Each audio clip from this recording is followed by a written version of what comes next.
Ralph Schoellhammer is a political analyst and lecturer at Webster University, Vienna. He joins us now from the Austrian capital.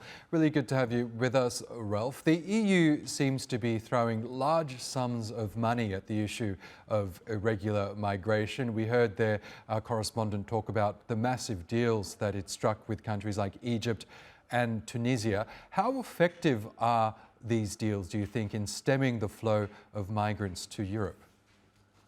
Well, there are two things we have to take into account. One is that European influence in Africa, both sub-Saharan and North Africa, is declining. We saw this recently in Niger. We see it in other areas as well. Deals with Libya are basically worthless at the moment. Libya is a failed state, so there is nobody there to really enforce it in an effective manner, as we have seen in the video before. And one has to be honest about this and saying Europe is basically being blackmailed. Europe is at the moment not capable of protecting its borders. So the idea is to pay money to have somebody else do it for us. This is a short-term solution.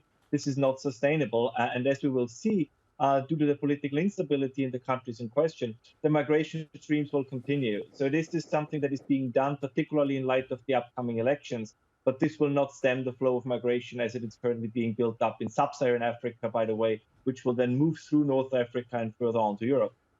We know EU leaders like Giorgia Meloni in Italy were elected essentially because of their promise to tackle this issue of illegal or irregular migration to their countries. You mentioned there that these deals were probably more motivated by politics and elections rather than their effectiveness. Do you think the European public will see that as well?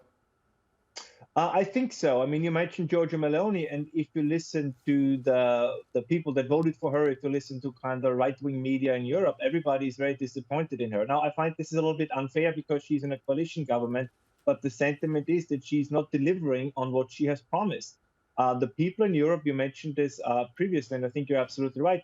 They want down to zero migration. We're not talking about inner European migration, but migration from outside of Europe, maybe with the exception of Canada, the United States, Australia, and other Western, culturally Western nations, right? People want the reduction down to zero. And as long as politicians cannot deliver, the public sentiment will remain a negative one.